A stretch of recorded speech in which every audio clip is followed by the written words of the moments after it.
নমস্কার, বাঙালি ঘরকন্যা আরও একবার সকলকে স্বাগত। আজকে বানাবো চিলি সোয়া কারি। চিলি চিকেন তো আমাদের সকলেরই প্রিয়, কিন্তু চিকেন তো সবসময় বাড়িতে ঘরে থাকে না। সয়াবিনটা সকলেরই মোটামুটি বাড়িতে থাকে, তাই চিকেনের পরিবর্তে সয়াবিন দিয়ে চিলি সোয়া কারি বানানোর চেষ্টা করছি। তোমরা দেখতে থাকো। তার জন্য লাগবে হচ্ছে সয়াবিন আগে থেকে সেদ্ধ করে জল ঝরিয়ে গ্রাইন্ড করে রেখেছি, আলু সেদ্ধ, তিনটে আলু আমি সেদ্ধ করে নিয়েছি, টমেটো কুচি, ক্যাপসিকাম কুচি, পেঁয়াজ কুচি, রসুন কুচি, আর চিলি যেহেতু একটু ঝাল হবে সেহেতু লঙ্কা, তোমরা তোমাদের পরিমাণ মতো স্বাদ মতো লঙ্কা দেবে। আছে চিলি সস, টমেটো সস, লবণ মিষ্টি যেরকম স্বাদ মতো। চলো এবার শুরু করি। তাহলে প্রথমে একটা বোলের মধ্যে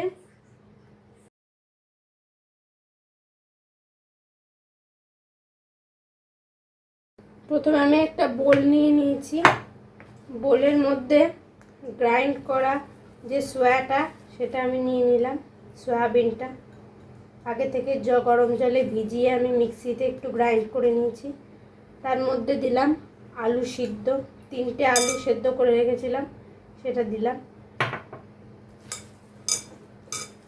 তার মধ্যে অল্প একটু বেসন, তোমরা পরিমাণ মতো বেসন দেবে, 2 চামচ মতো বেসন, যেরকম টাইট বাইন্ডিংয়ের জন্য লাগবে সেরকম পরিমাণ তোমরা বেসন দেবে। দিয়ে এই ইনগ্রিডিয়েন্টসগুলো আগে ভালো করে মেখে নেবে।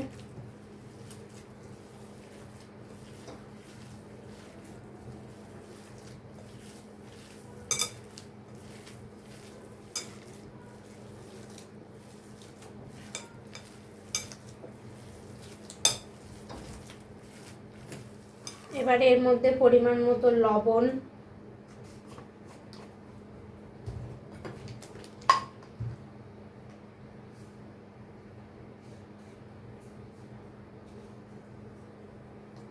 স্বাদ মতো লবণ, তার মধ্যে চিনি একটু বললো কি হয়েছে, পরিমাণ মতো চিনি। যারা ঝাল পছন্দ করো তারা একটু পরিমাণ মতো অল্প একটু লঙ্কার গুঁড়ো দেবে। আর যদি এটাকে তোমরা অ্যাভয়েডও করতে পারো যদি ঝাল না ভালোবাসো। এটাকে ভালো করে মেখে নেবে।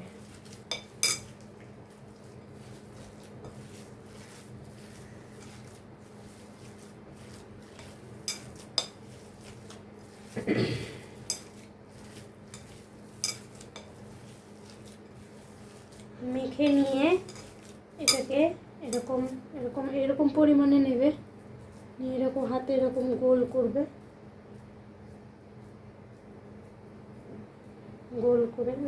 গোল করে যে যার যেমন ইচ্ছা শেপ দেওয়ার, কেউ এরকম চ্যাপ্টা, কেউ গোল, এরকম শেপ দেবে।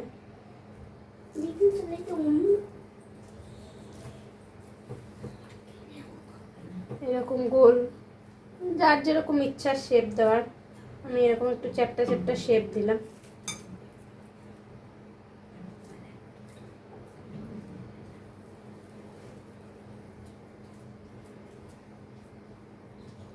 এরকম করে শেপ দিয়ে নেবে। আমার সোয়াগুলো শেপ দেওয়া কমপ্লিট, রেডি হয়ে গেছে। এবার আমি একটা গ্যাসে ফ্রাইং প্যান বসিয়ে গ্যাসটা অন করে নিলাম। এটা আমি করব সম্পূর্ণ সাদা তেলে, রিফাইন অয়েলে। তো পরিমাণ মতো সাদা তেল, রিফাইন অয়েল দিলাম সোয়াগুলো যাতে ভাজবো।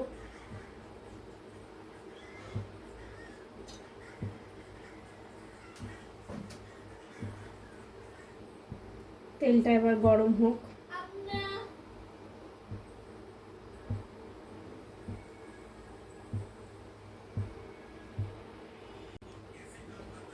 তেল আমার গরম হয়ে গেছে। এবার আমি একটা করে সোয়াগুলো ছেড়ে দেবো। মিডিয়াম টু হাই ফ্লেমে ভাজবো। ফ্লেমটা একটু গ্যাসের একটু মিডিয়াম করে দেবো।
গ্যাসের ফ্লেমটা একটু লো টু হাই রাখবে, নাহলে পুরো একদম হাই থাকলে আবার পুড়ে যাবে। মায়ের ওখানে গিয়ে কথা বলা হবে না, এবারে মোবাইল দেয় একটু বদমাস। এবারে দিয়েছি তো এবার এনে আমি না বসাও দেখ, আমি না বুঝিয়ে একটু টানতে টানতে নিয়ে যাচ্ছে তারপরে খাই আর তুমি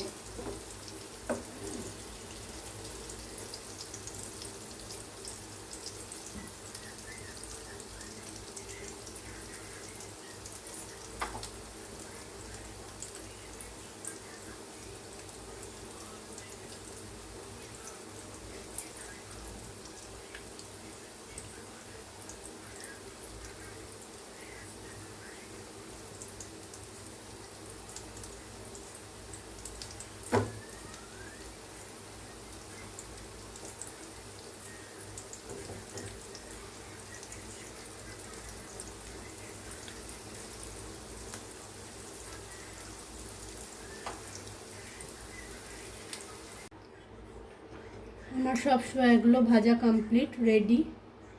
সব সোয়াগুলো আমি ভেজে নিয়েছি ভালো করে।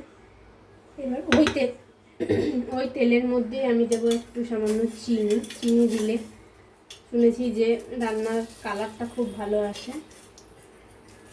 দিলাম চিনি, গ্যাসটা একটু লোই রাখবো, চিনিটা একটু নাড়াচাড়া করবো। নাড়াচাড়া করতে করতে তার মধ্যে আমি দিয়ে দেবো রসুন কুচি। চিনি দেওয়ার পরে দিলাম আমি কুচনো রসুন। রসুনটা হালকা ব্রাউন হতে হতে গ্যাসটা হালকা বাড়াবো।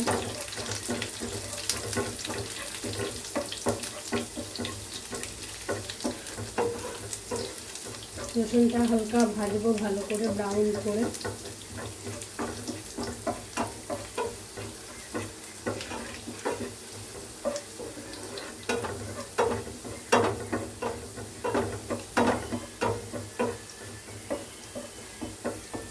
রসুনগুলো ভাজা হয়ে গেলে এর মধ্যে দিয়ে দেবো একে একে আমি ক্যাপসিকাম কুচি,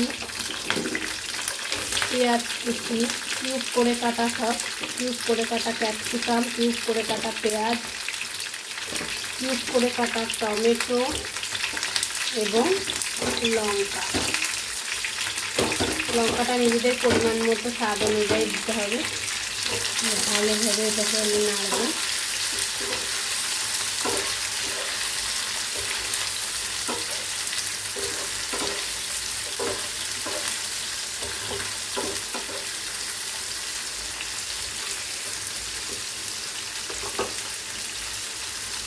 এর মধ্যে আমি দিয়ে দেবো স্বাদ অনুযায়ী লবণ। স্বাদ অনুযায়ী লবণ দিয়ে দেবো। লবণ দিয়ে আরও একটু ভালো করে নাড়বো।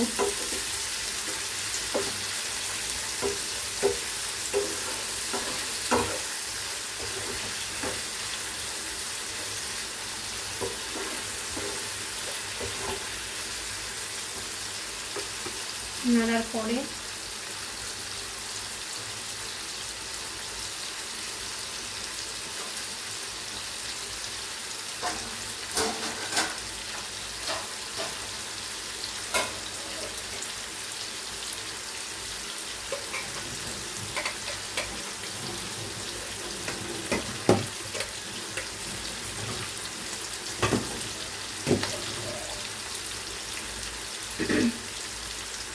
সবজিগুলো নরম হওয়ার জন্য আমি এটাকে একটু ঢাকা দিয়ে দেবো। গ্যাসের ফ্লেমটা একটু মিডিয়াম করে দেবো, যাতে সবজিগুলো একটু নরম হয়ে যায়।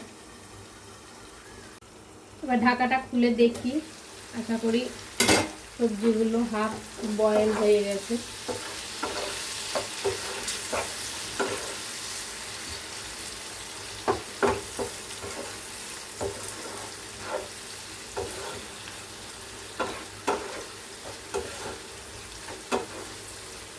এর মধ্যে আমি দিয়ে দেবো একটা সসের পেস্ট। এর মধ্যে আছে chilli sauce, soya sauce, tomato sauce, আর আমার কাছে যেহেতু ভিনিগার ছিল না তার পরিবর্তে আমি লেবুর রস ব্যবহার করেছি। যাদের বাড়িতে ভিনিগার থাকবে তারা ভিনিগারই দেবেন, আর যদি ভিনিগার না থাকে আমার মতো লেবুর রস ব্যবহার করবেন। এই সসের পেস্টটা আমি এবার এর মধ্যে ঢেলে দেবো।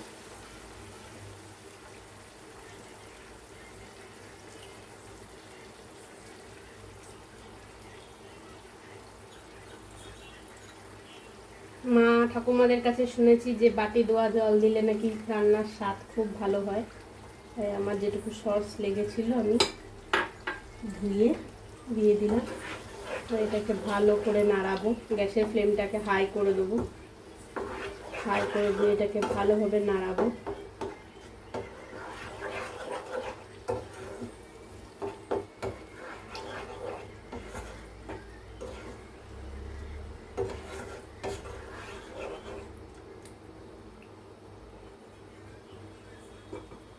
দিয়ে এটাকে ফুটতে দেওয়ার জন্য 2 মিনিটের জন্য ঢাকা দিয়ে দেবো। এবার ঢাকাটা খুলে দেখি কিছুক্ষণ ফোটার পরে গ্রেভিটা কীরকম হলো।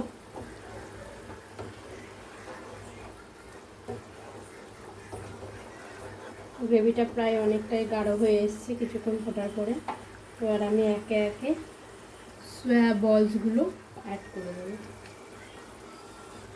এটা দিয়ে আমি বেশিক্ষণ ফোটাবো না, কারণ আমার গ্রেভিটা অলরেডি রেডি আছে।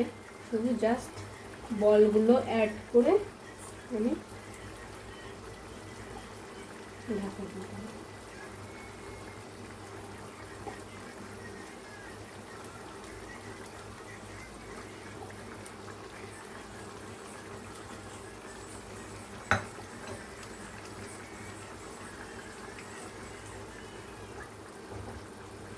বেশি নাড়লে এগুলো ভেঙে যাওয়ার চান্স আছে, যেহেতু বেশি নাড়বো না।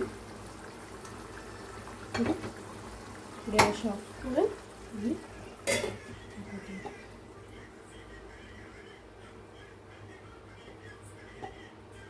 সো বন্ধুরা, আমার চিলি সোয়া কারি একদম রেডি টু ডান এবং সার্ভড। তোমরা সম্পূর্ণ রেসিপিটা দেখলে, যদি ভালো লেগে থাকে তোমরা বাড়িতে ট্রাই করো এবং আমার চ্যানেল বাঙালির ঘরকন্যা চ্যানেলটিকে লাইক, শেয়ার এবং সাবস্ক্রাইব করে দিও। টাটা, সবাই ভালো থেকো, সুস্থ থেকো।